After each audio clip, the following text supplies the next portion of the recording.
Welcome to Short Programs. In this video we're going to demonstrate how to solve a tiny problem with the Help system if you're running any of our programs on Windows Vista or Windows 7. Here is the main menu screen for the address book program, but this problem could apply to any of the programs you might download from our website. If I now press F1 to display the Help system, then you might see the following message displayed in the middle of the screen, saying why can't I get help from this program. The reason for this is Microsoft have discontinued an old help file format, and you will need to download a special help viewer from their website in order to see our help. This is very simply achieved by clicking on the Microsoft Help and Support website link that you see in the middle of the error message. So if I click on that now,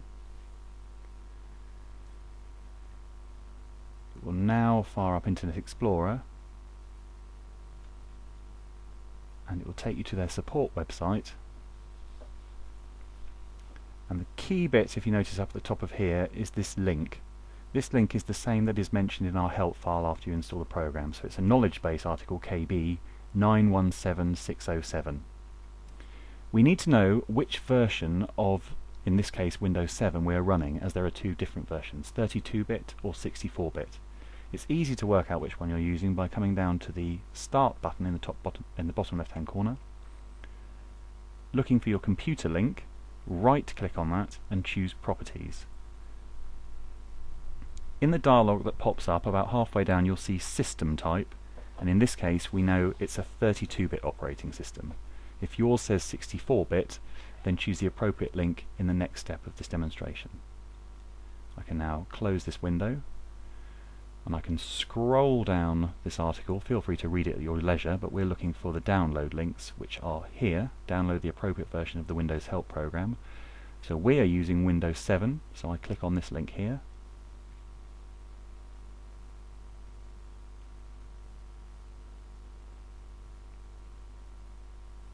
Just waiting for the page to appear. Okay, maximize this screen. Right. If you look about halfway down, here are the choices of the two files we can download. Notice that they both have the same name, apart from one ends in x64 and the other one ends in x86. It's just an old-fashioned way of saying x86 is 32-bit and x64, as you'd expect, is 64-bit. Alright, we don't actually have a download link yet, so let's click on Continue here.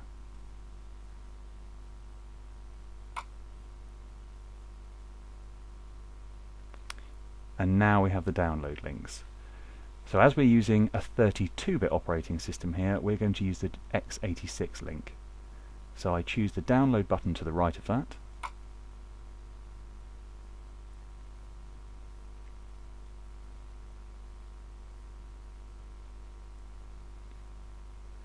And you'll get a familiar pop-up screen when you're about to download a file. So remember the name of this, it's basically Windows 6.1 KB 917607 is the name of the page we're on, and the x86 for 32-bit. We need to save this somewhere that we'll remember for the next step. So I choose Save, and in this case we're putting it in our Downloads directory on the D drive. Feel free to put it wherever you want, as long as you remember where it goes. I choose Save. In this case we've downloaded it previously. I'm going to say yes to replace it. You might not get this message.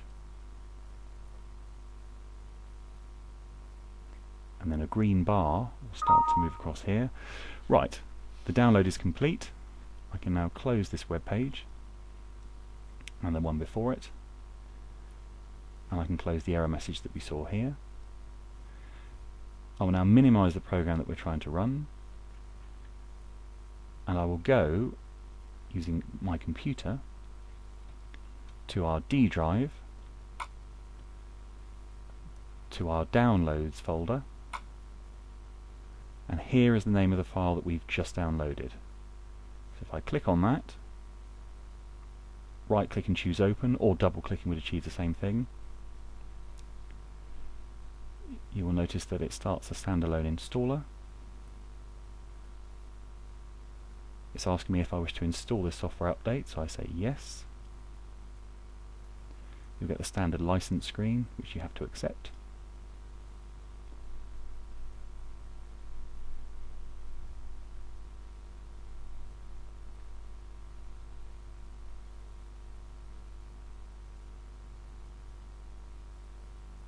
just going to pause the video until the installation is complete.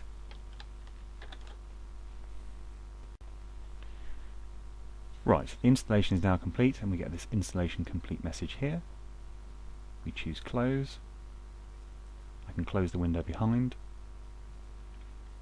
If I now go back to the program that we were running earlier, in this case the address book program, here's the familiar menu screen, and if, like before, I press F1 to fire up the help,